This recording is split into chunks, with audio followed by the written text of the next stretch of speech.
Okay, इस लड़के को आपने देखा होगा, ये बीते कुछ दिनों से बहुत ही ज़्यादा बज़ में है। प्रधानमंत्री मोदी से लेकर के हर किसी ने, जो भी तथाकथित राइट लीनिंग है या राइट विंग का टेरिटरी से आता है, इस व्यक्ति को बहुत ही ज़्यादा एप्रिशिएट किया, क्योंकि इसने 55 दिन तक बैठ के इतिहास में सबसे कम समय में शायद शुक्ल यजुर्वेद का पाठ किया। और मैं इतनी टेक्निकल डिटेल जानता नहीं, क्योंकि मैं इतना बड़ा जानकार नहीं हूँ संस्कृत का और संस्कृत के ट्रेडिशन के आसपास। लेकिन इसमें एक अजीब चीज़ ये हुई है कि हमारे यहाँ का लिबरल लेफ्ट जो है, जिसकी तेल में जैसे 2 बूँद पानी के डाल दो पिनपिना जाते हैं, तो लिबरल लेफ्ट जैसे पिनपिनाया है। I don't know man, I got disgusted by it कि हर चीज़ को रिडिक्यूल कर देनी है। हम जो कर रहे हैं वही बढ़िया है, बाकी तुम सारे के सारे तो भोंदू हो, हम ही एक समझदार हैं। और इन लोगों के रिडिक्यूल करने के चक्कर में पता है क्या है? राइट वालों ने लेफ्ट को गरियाना शुरू कर दिया है। Even though they have serious people, even though have good work, लेकिन तुम जिस तरह से दूसरे के मुँह पे थूकोगे, तुम्हारे मुँह पे भी कोई थूक के चला जाएगा। मैं भी उसी जमात से आता हूँ, मैं भी उसी तरीके से सोचता हूँ, और इसीलिए मेरा फ्रस्ट्रेशन इतना भयंकर बैठा हुआ है। लाइक लिबरल तो कोई बैठा ही नहीं है इस देश में, सारे के सारे छोड़ो, मैं उसके आगे क्या ही बोलूँ। पर सवाल ये है कि अगर किसी व्यक्ति ने किसी को नुकसान नहीं पहुँचाया, किसी तरह का प्रचार-प्रसार नहीं किया था, चुपचाप बैठा, इतिहास एक परंपरा उसकी चली आ रही है, कल्चरल ट्रेडिशन उसका चला आ रहा है, उसने फॉलो किया और उस ट्रेडिशन में एक नया स्टैंडर्ड स्थापित किया। 20-21 साल का बच्चा है, उसने ये काम कर रखा है, तो तुम ये बकैती क्यों फैला रहे हो इंटरनेट से लेके हर जगह आके? क्यों मुँह से थूक रहे हो कि ओह! इससे क्या फ़ायदा हुआ? ओह! इससे समाज का क्या कल्याण हुआ? ओह! इससे साइंटिफिक टेम्परामेंट कितना अच्छा हुआ? ओह! इस लड़के से ज़रा पूछ के आओ कि आइंस्टाइन ने रिलेटिविटी के बारे में जो बात की है, वो कैसे की है? What on earth is this भाई? मतलब हर चीज़ में यूटिलिटी का आर्गुमेंट तुम लेके क्यों आ जाते हो? 200 काम आदमी करता है दिन के, जिनमें यूटिलिटी कोई नहीं होती। साल में 5000 काम आदमी करता है जिनकी कोई यूटिलिटी नहीं होती। लेकिन तुम लोग इतने ज़्यादा बरे बरे हुए हो दिमाग से, अपने आइडियोलॉजिकल चश्मे से, कि तुमने देख लिया एक ब्राह्मण कास्ट का आदमी है, ठीक है, वेद को लेकर कुछ कर रहा है, एक कल्चरल ट्रेडिशन को आगे बढ़ा रहा है, तो हाँ भाई, हम तो बैश कर देंगे। हम तो बैश कर देंगे क्योंकि हमने तो यही सीखा है। हम कुछ नहीं पाएँगे तो यूटिलिटी की बात लेके चले आएँगे। तुम्हें पता है, मार्क्सिस्ट ट्रेडिशन आने से पहले लिटरेचर की यूटिलिटी की कोई बात तक नहीं करता था। लिटरेचर खुद में एक साध्य था, खुद में एक साध्य था, उसको तुम्हें साधना था। उसका कोई साधन नहीं था, कोई प्रयोजन नहीं था। समाज सुधारेंगे, समाज में क्या इफेक्ट होगा, कोई कोई कोई इस बारे में सोचता भी नहीं था। लोकगीत ले लो, ये इतनी लंबी परंपरा रही है, कोई ये दिमाग नहीं लगाता था कि लोकगीत, हम समाज का बदलाव कर देंगे, समाज में हम कुछ बढ़िया लेके चले आएंगे, इसलिए लोकगीत लिखेंगे। ये पूरी की पूरी व्याख्या मार्क्सिज्म के आने के बाद होके आई कि हाँ ठीक है, अब आप लिटरेचर लिख रहे हो, आर्ट पीस लिख रहे हो, तो अब इसका सामाजिक प्रयोजन भी होना चाहिए। It should be there. पर हर बार ये डंडा लेके जब खड़े हो जाते हैं, मेरा दिमाग का दही हो जाता है। ज़ीरो फ़िल्म का कोई सामाजिक प्रयोजन नहीं है। आधा बॉलीवुड कचरा बनाता है, उसका कोई सामाजिक प्रयोजन नहीं है। तो क्या तुम लेफ्टी लोग साले बैठ के देखते नहीं हो? तुम बॉलीवुड फ़िल्में नहीं देख रहे हो? तुम जितना भी कचरा आता है, हिमेश रेशमिया की जो पिक्चर आई थी, फ्रिंज सिनेमा में आती है, इसका कोई प्रयोजन नहीं है। मैं जानता हूँ लेफ्ट लीनिंग कम से कम 150 लोगों को, जो बैठ के ये पिक्चर देख के आए थे जस्ट फॉर द सेक हमारा हमारा ह्यूमर जो है ना, हम आयरनी को एप्रिशिएट कर सकते हैं, हम क्रिंज सिनेमा को एप्रिशिएट कर सकते हैं अपने एलिटिज़्म के चक्कर में। बाकी जगह पे कोई ना करना चाहे, कोई किसी ट्रेडिशन के साथ बंधा हुआ है, किसी के साथ, मतलब कोई नुकसान नहीं पहुँच रहा है भाई किसी को।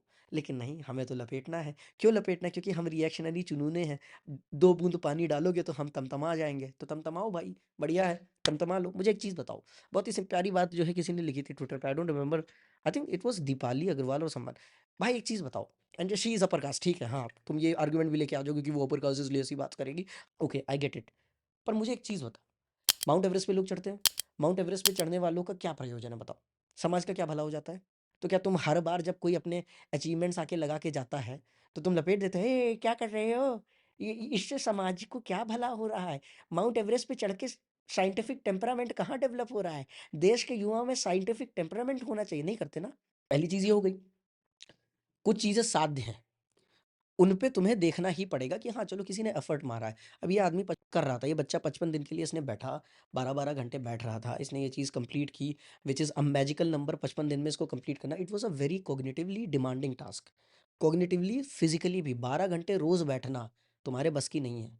उसके बाद दूसरी चीज़ आ जाती है कॉग्निटिवली। अगर तुम वो मंत्रों का सीक्वेंस देखोगे ना, जिस तरह से वो वर्क करते हैं, इट्स नॉट जस्ट कि तुमने रट्टे मार लिए और तुम पढ़ते चले गए, नहीं, it's working in completely different way. तो उनके पैटर्न्स है जो तुम पहले सीखते हो, उन पैटर्न्स को फिर तुम रिसाइड करना शुरू करते हो। तो you have to be present always. I am not going in detail of that तुम हो सकता है यूट्यूब पे देखोगे, किसी ना किसी ने बना रखा होगा। आई बिलीव हाइपर क्वेस्ट ने भी एक रील इसके ऊपर बनाई है कि ये किस तरह से नेविगेट करना पड़ता है। So you have to be consciously present. बहुत ही कॉग्निटिवली डिमांडिंग टास्क है, लेकिन नहीं। कॉग्निटिवली डिमांडिंग टास्क है, उस पे भी तुम लपेटोगे। फिजिकली डिमांडिंग टास्क है, उस पे भी तुम लपेटोगे। क्यों? क्योंकि तुमने ये मान लिया है कि हमें कुछ नहीं मिलेगा तो हम साइंस की छड़ी लेके तो चले ही आएंगे। हमें कुछ, हमने साइंस कुछ ही नहीं पढ़ा है, हमें साइंस से कोई लेना देना ही नहीं है, लेकिन हम साइंस की छड़ी लेके खड़े हो जाएंगे कि हाँ अब हमें बताओ इसमें साइंटिफिक डिस्कवरी क्या हुई है। अब रिगार्डिंग साइंस भी ले लो। एक चीज़ बताओ, मेरा तुम्हारा अटेंशन स्पैन पिल चुका है, मैं यहाँ पे बैठ के ये बकवास कर रहा हूँ, हो सकता है कई लोगों ने अभी तक वीडियो स्किप कर दिया होगा। मेरा तुम्हारा फिजिकल क्या है हम जानते ही हैं, कितने निपटे हुए हैं एक जनरेशन से। अगर कोई आदमी ये चीज़ कर रहा है, it is a feet in itself. जब विपश्यना और मेडिटेशन इंडिया में होता था, 12 साल 15 साल पहले की मैं बात कर रहा हूँ, 2010 तक, 2008-10 तक देश भर में विपश्यना हो रहा था, देश भर में लोग मेडिटेशन करते थे। तब कूल नहीं हुआ था मेडिटेशन, विदेशी लोग आके ही करके मजाक उड़ा के चले जाते थे। इफेक्ट दिखने शुरू हुए तो उन्होंने बकवास करनी शुरू कर दी, oh there is a science behind meditation, you know, there is a science behind mindfulness. और बताता हूँ, न्यूरो साइंटिस्टों ने लिटरली रीपैकेज करके तुम्हारे यहाँ के ट्रेडिशन की चीज़ों को बाहर बेचना शुरू किया है। तुम्हारे यहाँ योग निद्रा था, योग निद्रा को नॉन स्लीप डीप रेस्ट करके एंड्रयू ह्यूबन ने, मैन ने बेच रखा है। जाके उसके पे चैनल पे वीडियो पे व्यूज़ देख लेना, कचर के व्यूज़ आ रखे हैं। तुम्हारे ट्रेडिशन में ऐसी 75 चीज़ें हैं जिनके बारे में ऑलरेडी बात हो रखी है, लेकिन हमें एम्ब्रेस नहीं करना, क्योंकि हमें तो साइंस करना है, हम तो साइंस कर रहे हैं, हम तो बहुत बड़े साइंसदा हैं। तुम कितने बड़े साइंसदा हो सबको पता है। मार्क्सिज्म कितना साइंस के साथ फीजिबल है ये भी सबको पता है। पोस्ट मॉडर्निज्म कितना साइंस के साथ फीजिबल है सबको पता है। मार्क्स की अंडरस्टैंडिंग कितनी अच्छी साइंस की ये भी सबको पता है। लेकिन नहीं, तुम वो सारी चीज़ें हटा दो क्योंकि तुम्हारे पास कुछ नहीं मिलता, साइंस साइंस करके चले जाते हो। तो पॉइंट यही है कि एक पर्टिकुलर सेट है जिसकी तुम्हारी अंडरस्टैंडिंग है, क्रिटिसाइज कर रहे हो ठीक है, पर 21-22 साल के लड़के को सिस्टमैटिकली लैश आउट करना शुरू कर दिया। वाह, कितने बड़े हिपोक्रेट्स हैं आप। यही अभी कोई एक पेपर लिख देता, 2 कौड़ी का पेपर, शुक्ल यजुर्वेद में मिसोजिनी दिखा देता, शुक्ल यजुर्वेद में 2000 दिक्कतें दिखा देता, तुम खुश हो जाते, आहा ये हमारा शेर है, इसने काम कर दिया है। एट दिस पॉइंट मैं इस स्ट्रक्चर के दिमाग काम करने का जो तरीका है उससे परेशान हो चुका हूँ भाई। Like I try myself not to lash out, but right now I am lashing out. और इस चीज़ ने मुझे इंटरनली बहुत ही ज़्यादा दुखी कर रखा है कि मैं क्यों नहीं संयम रख पाता हूँ। तो at this point it's just, तुम ये जानते हो कि तुम अगर रैशनल क्रिएचर हो तो बीजेपी के आने के बाद ये जो राइट का उभार हुआ है इसके साथ एसोसिएट नहीं कर सकते। कोई भी रैशनल आदमी इसके साथ कंप्लीटली अंधभक्ति में नहीं चल सकता, क्योंकि तुम्हें जय मोदी जी सुबह से शाम करना है। मोदी जी के फॉलोअर्स ही खुद परेशान है, ये क्या क्या करते रहते हैं, इनको कैसे डिफेंड करें। तो ये तो तुम कतई नहीं कर सकते। अब अगर तुम दूसरे स्ट्रक्चर के लोगों को देख रहे हो, लिबरल्स को देख रहे हो, लेफ्ट को देख रहे हो, उन्होंने जो गंद मचा रखी है, दुर्गंध फैला रखी है, उसका भी तुम कुछ नहीं कर सकते। तो बस तुम देख सकते हो तमाशा, हाँ ठीक है करो तमाशा, सबको गरियाओ, सबसे गाली खाओ, that's all you can do. But it's really bad argument कि किसी चीज़ की अगर यूटिलिटी नहीं है तो उसको नहीं करा जाना चाहिए। किसी चीज़ से साइंटिफिक टेम्पो डेवलपमेंट नहीं हो रहा है तो उसको नहीं करा जाना चाहिए। मतलब इससे घटिया आर्ग्यूमेंट क्या ही दोगे। पर ठीक है, तुम्हारे बस की यही है, तो खुश रहो।